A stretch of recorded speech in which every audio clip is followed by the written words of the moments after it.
All right. Well, why don't we go ahead and continue when we're ready with the report outs from each of the 4 groups.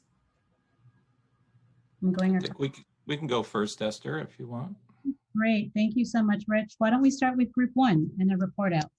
Okay. Yeah, so I'll say it was very interesting. I think the power of diversity still was an area that people were very interested in, and how that also maybe affected sustainability and efficiency were kind of an initial area of, but we did move on to look at particularly some of the thoughts that were expressed by our speakers.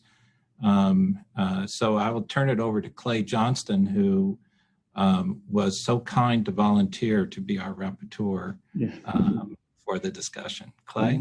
My pleasure, Rich. So we covered a lot of things and it had a really interesting conversation. This notion of getting trials out to community really resonated with folks.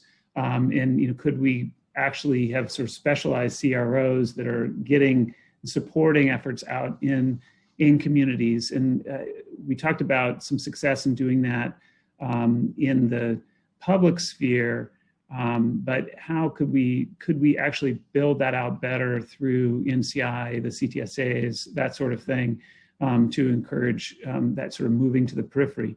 But that did come with issues, like how do you deal with rare conditions when you push out and into communities like that? That may be a difficult thing to handle. Then we came up with this notion of really liking this. How do you link care to trials? But this is, again, something that we've talked about for decades and not made much progress. So we talked a bit about, well, what could be the barriers and how might we demonstrate progress?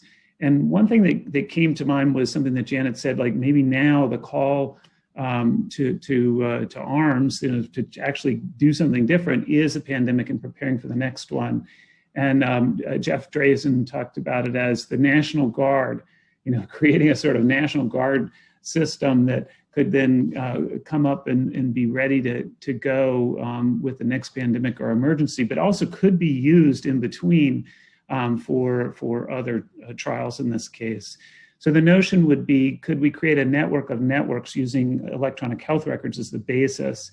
So electronic health records used to identify subjects for trials and then also to follow patients in them, knit those together and create a kind of framework where we're ready with a common IRB deferral system, a preparation on contracting so that issue is addressed, understanding what infrastructure is going to be required on the ground at these various sites, making sure that that network actually has adequate representation for the kinds of folks that we want and need to get in trials, including regional, across the US, every state, including Alabama included, but also obviously race ethnicity groups that are that tend to be excluded from trials.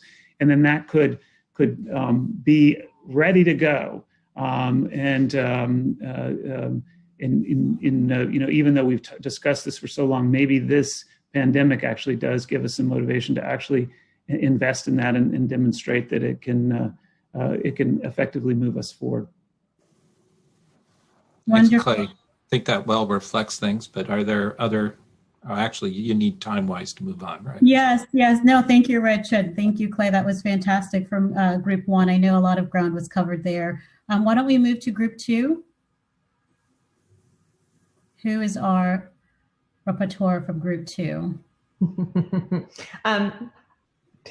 Who is group 2? I'm trying to, I think I've unmuted. It's fantastic. In that case, it's Celia Witten. Celia, thank you. Did I manage to unmute myself? Yes, that's perfect. Okay, so a lot of the themes from the previous group are similar here, although we had a different discussion. One is the fact that we've been talking about community-based research or having networks for a decade. And so what would be required to get this done now? What would be the building blocks and incentives so we can make sure we don't have the same discussion another 10 years? So the first thing we talked about was trial networks, similar to the other group. And we had a discussion about who could fund them and provide the impetus, and whether NIH would be able to do this. They have a number of successful network efforts in specific disease areas, which have been quite successful. Those are funded by institute for a specific therapeutic area. So the question is whether or not there would be a way for NIH to be able to champion a research network that was more general. We had also some discussion about whether, to what extent industry should support these kinds of efforts. But of course, not all trials are just for product development. There was also a question about systemic racism in this effort.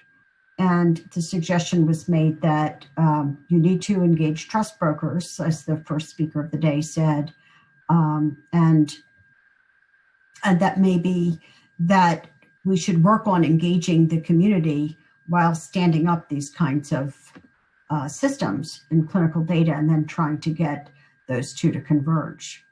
For resilience, you need a clinical trial workforce that reflects the patients that they're meant to serve. So then there was also discussion about platform studies. They really need to be used more routinely, more broadly, standard platforms to evaluate therapy in a disease. Individual developers need to understand that their interest lies in this process, but this would be somewhat of a transformation of how people think about things right now. It was pointed out, as I said, that clinical research is not just one thing. There are many kinds of research and investigators. Not all of them are for product development, and those types of trials may have different needs. One comment that was made, which I think is really going to be important as we think about this, is that we need to come to grips with how you make career paths for academicians or for trialists who are community-based physicians and aren't academicians, but we want them to participate in clinical trials, and there need to be some kind of career paths or incentives for that kind of participation. And in academics too, the incentive for things like these big platform trials and having informative trials in general, not as Dr. Woodcock described, a bunch of small trials that were relatively uninformative, but to have larger trials so we can really learn something from. But the incentives to academic investigators may be to have their own trial, may be more beneficial to them rather than being an investigator in a very large trial run elsewhere. So that is something to consider when we talk about this subject, is just the impact on career paths, both for academic physicians and community-based physicians. Then the last comment was just, we look at trials that would support regulatory approval. It's not just from the US. There's a lot of competing demands that people have, pressures on healthcare delivery. So it's important to get the clutter out of trials, is how it was put, and make trials part of the workflow to the greatest extent possible. So I think that captures most of the discussion. I don't know if anybody in my group has anything to add, but that sums it up from the notes I took. Thank you. It sounded lovely. Jen, any final comments on that? No, Celia did a terrific job. Thanks, Celia. All right. Thank you so much, Celia. Pam, do we have a report out from your group? Yes, after some hand-wringing, we found somebody, and Peyton volunteered. Our group, I'll build upon the feedback. Our group had a fantastic discussion, also starting with the importance of community networks. The things that I didn't hear from the other report out so far, we mentioned potential bigger role for IRBs, opportunity for greater coordination between regulators and industry as a way to support innovation in clinical research. And then we pivoted to data, which, kind of a natural pivot from there. Use of real world data could be an example of that, bringing together clinical research and the care setting and new data methods as a way of connecting that. One of our colleagues mentioned the HL7 FIRE efforts in terms of standardizing data sets and being able to move forward in pulling different types of data sets together in a consistent way. And that led to an interesting discussion about something that was just mentioned related to platform studies, increasing the power of studies, potentially combining smaller studies into stronger data sets together in new ways. And then we pivoted to, all of this kind of came together to applying the lessons learned from COVID. Because when you think about all the things we just mentioned, some of them really are part of our lessons learned from COVID. And if we actually execute and implement on many of those, we could actually action those onto the list. So we thought the list was good, but we could enrich it in these ways. And then we ended the discussion talking about stakeholders, the patient being core to that, patient perspectives, not to assume or generalize. Even related to things like remote data collection as an example, if it's still not easier for the patient, and optionality for patients, the work that many of us are doing in terms of ethnography of disease and really understanding patient burden, and really just, not assuming. And then also making sure we're bringing in other stakeholders like community-based pharmacists into discussion and really continuing to push for patient-centered outcomes research. I think those were the big things we talked about. It was a very robust discussion. Wonderful. Well, thank you so much. Anything to add, Pam? No, I think that was a really good summary. In the interest of time, I think we can go to there's another group, right? Yes, there is. All right, Skip, we'll go to you and your group. Our final report. Yeah, it's me, Jean. Oh, okay, Jean. All right, you're back again. So I was going to go through the list of great comments from our group. There were some overlapping comments with prior groups, but that's the benefit of going last. Anyway, there's one great comment about the fact that there's a disconnect between compounds under investigation and societal burden. This is the slide that Elliot showed from Amgen. We need to look at how much of that disconnect has to do with incentives and ability to ID targets. We really need to explore where and what diseases are trials being done versus the burden of disease and how to incentivize a difference. We also talked about policy change. It needs to be prioritized, enabled, and communicated and implemented. An example of that is the Clinical Trial Treatment Act that just passed that allows Medicaid patients to get coverage for standard of care costs. Not too many people know about that, but that is real change that needs to be enabled that can help the whole trial infrastructure. We talked about the general concept of emergency response and what we learned from that.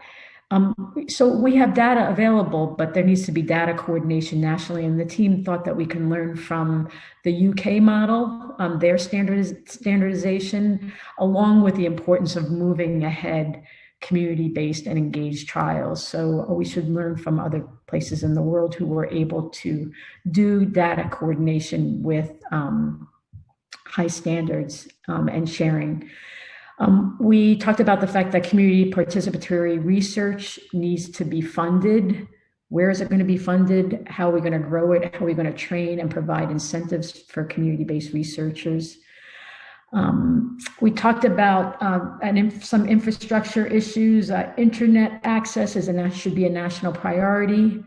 There's a lot of communities that are still left out with the technology changes that are involved in clinical trial participation that we know are efficient. When there's little internet access and Wi-Fi in some parts of America, that's a real challenge. We should require standards for ADA compliant, health literate, and culturally compliant and linguistically appropriate standards in clinical research. We also talked about, like other groups did, how to link care to trials. Real world data collection versus technology and electronic medical records. We need to get to standardized definitions in electronic medical records. We know that this requires considerable effort, but it must be done. We also talked about reducing cost. We thought that there should be some focus on data collection standards from patients, how much and how many tests from patients are really necessary. So that was my representation of the conversation that we had with our team. Great, thank you so much. And thank you to all four groups for really excellent report outs of your conversation. Certainly a number of areas where common themes emerged around the continued need for community-based research, embedding clinical research within clinical care, use real world data and evidence, and many, many others to get from the idea to an actual practical result. So thank you very much. We're going to go ahead and take a break. We'll be back at 2:30. So you have about 26 minutes for a break, and we will conclude with our session 3. So thank you, everyone. See you in just a few.